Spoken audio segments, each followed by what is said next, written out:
Hello everyone.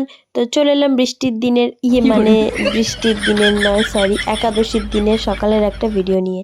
তো সেই দিনটা ছিল অত্যন্ত বৃষ্টিমুখর দিন।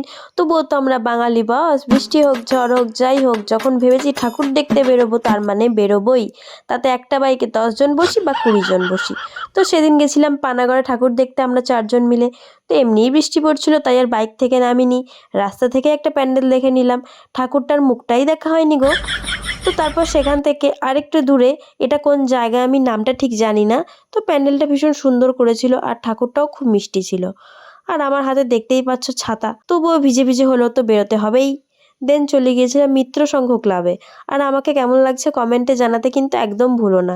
ওখানেও না ভীষণ সুন্দর একটা গ্রাম্য থিম টাইপের প্যান্ডেল করেছিল।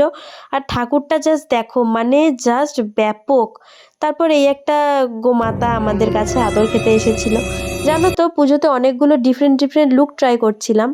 তো শেয়ার তো সবকটা করা হয়েইছে। তো সব থেকে কোনটা বেস্ট লেগেছে কমেন্ট সেকশনে কিন্তু জানাতে একদমই ভুলো না। তো তারপর বাড়ি ফেরার পথে মানকড়ে ক্যাম্পের মোড়ে একটাই পুজো হয় ওখানে। তো সেখানে প্রতিটা বছর কিছু না কিছু ইউনিক প্যান্ডেল বানায়। এবারেও তার ব্যতিক্রম নয়। এবারেও সে ব্যাঙের ছানা থিম করেছিল, যেটা দেখতে ভীষণ সুন্দর লাগছিল।